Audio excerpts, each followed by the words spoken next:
in level 3, you require more in-depth and comprehensive knowledge in this field. Basically, they work independently and consistently resolve the most complex work assignments or problems. Now, this is the problems that even level 2 couldn't resolve. So one of the most common areas where, let's say for example, somebody's working on an application and that application is having some issues. So level 1 gets a call.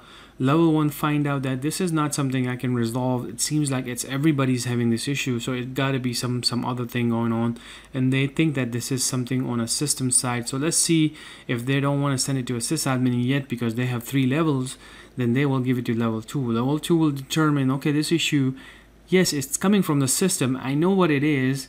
I tried few things that I knew. It didn't fix it.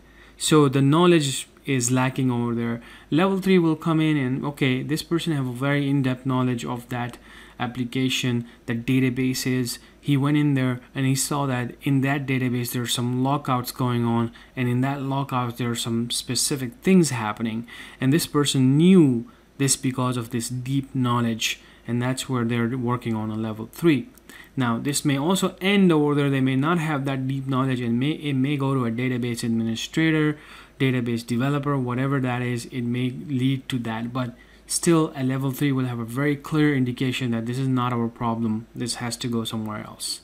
That is how the tiers work basically, and this is why it's done in a very large organizations to save time.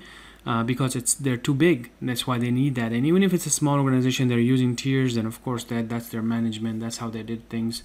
There's no specific rule that if you're in this type of organizations then you have to use levels, because clearly on the bottom right here we put a note all IT jobs are based on levels. Some companies will hire you with one single title and call you user support technician, IT support specialist, help desk technicians, and you will resolve most of the customers' issues that they're facing.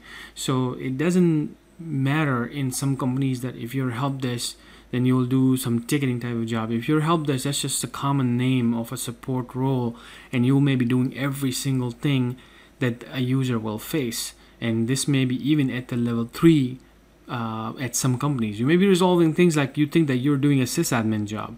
And sometimes you may be doing a sysadmin job, you may think you're doing a help desk job. So this is the kind of like a problem in this career, that there's no set rules on titles, there's no set rules on skills. And to be honest, it shouldn't be, because that's the flexibility. That's the beauty of this, is that you can leave a job as a help desk and land a job as a sysadmin somewhere else. Just like that. Of course, you need some skills. So here we have this little nice when you're doing this yourself, then you can usually grab and just pick, okay, I'm gonna match this level with matching level 1. So let's check what's match 2 right here. So by looking at this, uses in-depth comprehensive knowledge of specialty areas to assume responsibility for a large complex system. Use knowledge of new technology to estimate and advise concerning the impact. May serve as a system architect. This seems like a very advanced stuff going on over here. This person gotta know everything. This person is even giving a future impacts based on the application that he's going to suggest or how he has studied that. So this person gotta know a lot for him or her or anyone to make that kind of decision at B. Right? If you look at the B option, that's a pretty big option for someone to make that decision. So definitely I'm gonna move this to level 3. So match 2, let's say that's the system architect. There you go. So now if you look at the match 1, use broad knowledge of technology, include areas beyond basic technology, is likely to work on multiple platforms, networks, serve as a technical resource, familiar with appropriate technology standards and rules. So as you can see, this person needs to know more than just basics. This person is not a person who's going to get a call that I'm having an issue with my Active Directory account, can you unlock it? They can do it, no problem. But the skill level that they're going to be based on, or the title that's going to be given to this person, is not going to be based on that. This person actually needs to know more than that. And that's where You're going to need to know multiple platforms, multiple solutions. You're going to be working on multiple systems, cloud-based systems like Office 365. So level 1 may just add a person, give a license, but you may be troubleshooting something like, for example, an email is not going through and it's very tricky. People cannot find emails and you need to find out why it's getting blocked, what's the reason behind it. So of course that's your level 2 is right there. More than that, of course, is going to be level 3, but level 1 is going to be just doing basics, and this is going to be level 2 for sure. And we're going to move this with, I think, match 1. Is that the one? Did I pick that one? Yes.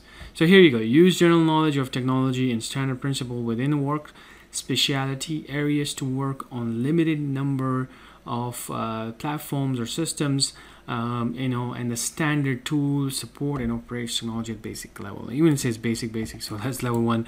That's basically setting up a computer, setting up an account on that computer, adding that computer, people having issues with that computer. So even at level 1, people think that after A+ or after college degree, they think they can do level 1 stuff. This is why you need to continually watch this whole quiz, because slowly you're gonna find more technical things even in this quiz. We're not gonna do any practical stuff. It's just gonna be images. But even level 1 these days, people expect that from you. Like this stuff that you just saw right here, it's level 1, but it does require you to know that knowledge. This knowledge is more than a user who knows how to use a computer, right? This person has to know, or has to actually help that person who knows the basics of computers. Because of that basics, that person got a job and they're performing some tasks that requires technical things. So even then you need to know more. So it's not someone who can just come out straight fresh with no knowledge, no education, and say I'm gonna start applying to these positions. Like I said, you can get lucky with some CEO level type of references or whatever, but the problem is the stress. You want a healthy life, then learn these things. And there are many tools, many platforms, even ourselves, we have given that to you. And later on we're going to find out why it's so important for you to know the skills, even at level 1 side right here. So we will see you in our next slide, where we're going to discuss more technical things and what's the requirement for this position.